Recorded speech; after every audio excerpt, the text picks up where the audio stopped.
പത്തനംതിട്ട വാര്യാപുരത്ത് രോഗിയുമായി പോയ ആംബുലൻസ് മറിഞ്ഞു. അപകടത്തിൽ വഴിയാത്രക്കാരനായ ഒരാൾക്ക് ദാരുണാന്ത്യം.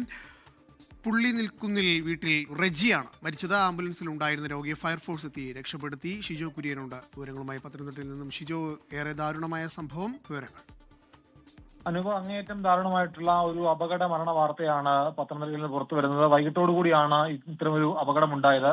പത്തനംതിട്ട വാര്യാപുരത്ത് ഒരു കാറ് ഈ മഴയത്ത് റോഡിൽ നിന്ന് സ്കിഡായി ഒരു വീടിന് സമീപത്തേക്ക് മറിഞ്ഞു കിടക്കുന്നത് നമുക്ക് ആ ദൃശ്യങ്ങളിൽ കാണാം. ഈ കാറ് മറിഞ്ഞത് കാണാനായിട്ട് അയൽവാസിയായിട്ടുള്ള 60 വയസ്സുകാരൻ റെജി ആ ഭാഗത്തേക്ക് പോവുകയും ഈ റെജി പോയ സമയത്ത് തന്നെ മറ്റൊരു രോഗിയുമായിട്ട് കോന്നിയിലെ ഒരു സ്വകാര്യ ആശുപത്രിയിൽ നിന്ന് തിരുവല്ലയിലേക്ക് പോയ ഒരു ആംബുലൻസ് നിയന്ത്രണം തെറ്റി ഈ കാറ് അപകടത്തിൽപ്പെട്ട സ്ഥലത്തേക്ക് വന്ന് വീഴുകയായിരുന്നു.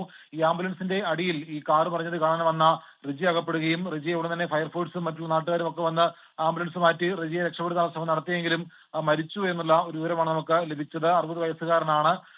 ഇന്ന് വൈകിട്ട് 5 മണിയോട് കൂടിയാണ് പത്തനംതിട്ട വാര്യാപുരത്ത് ആംബുലൻസ് തലകീഴായി മറിഞ്ഞ് ഒരു 60 വയസ്സുകാരനായിട്ടുള്ള റെജി എന്ന് പറയുന്ന വാര്യാപുരം സ്വദേശി മരണപ്പെട്ടത്. അനൂപ്,